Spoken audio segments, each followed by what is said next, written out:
Even without the thunderstorms overhead, the winds are very gusty, up to 30 and 40 miles per hour. So you know when they get into the mix, we have the possibility of some fairly active weather to talk about this evening. Chief Meteorologist Brian Busby here in the First Alert Weather Center, along with meteorologist Aaron Little, meteorologist Neville Miller, also Nick Bender, who's out in the field. We're going to be talking to him in 1 second. Here is the tornado watch, staying in effect until 6 o'clock. So it's pretty much Kansas City metro northward to the Iowa state line and extending farther to the north, as well as farther out to the east. This is what we've been talking about for several days now.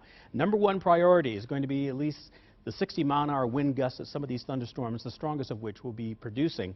To a lesser extent, but still worth a mention, quarter-size hail, and also we cannot rule out the possibility, since we have all these ingredients with this strong storm, a few tornadoes. Let's set the stage for you by looking at Storm View Doppler radar. Right now, Kansas City has windy conditions, yes, and clouds starting to invade, but the rain is still out to the west of us. This is the line that's probably going to represent the bigger portion of the activity later on this evening. The line is starting to fill in. One severe thunderstorm warning that's out for the nose of Nebraska, heading to the northeast as well. As far as where we have our crews, Johnny Rollins, News Chopper 9 will probably be heading toward that line. We also have Fast Unit 2, which is up toward Bethany. That's where Tad is. We'll be checking in with him, especially as the system moves closer to him. But in Cameron, Missouri, that's where Nick Bender is. Nick, let me throw it to you. And of course, as you know, you've been looking at the data before you went out into the field.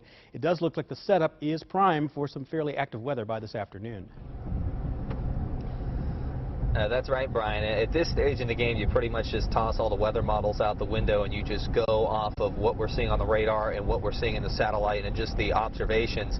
I can tell you that the clouds here in Cameron, the cloud deck, is zipping to the north on south winds that are probably at least 40 to 50 miles per hour at cloud level. That's a testament to the type of dynamics and the type of wind energy that this storm system is providing. I think the clearing ahead of the dry line will be upon us in just probably a half hour or so. I can already see some breaks in the clouds. Right now we do have dense overcast, but that will all be moving to the north and the east, and that will set the stage for thunderstorms to develop in the next couple of hours, some of which could be strong to perhaps severe. And one of the calling cards I think that the storms will have today, just how fast they'll be moving. Highway speeds 50, 60 miles per hour. We can already see that in the clouds above us right now. But no storms in our vicinity.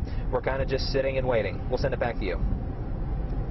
Thank you so much there, Nick. First of all, back here on the radar, we're starting to see at least one thunderstorm jump the gun ahead of the line. These are the ones you really have to pay attention to. So this is western portions of Brown County on the Kansas side. One thunderstorm that is flaring up.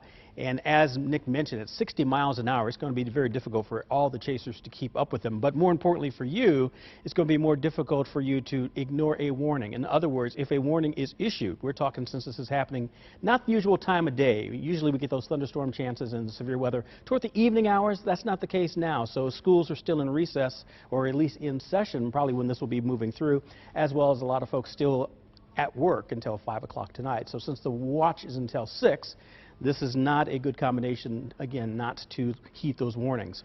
Another way to stay in touch, of course, is the KMBC 9 weather app, free, and we will continue to get the warnings on Facebook, Twitter, and also here on our newscasts as well, and throughout the afternoon. So here's the summary.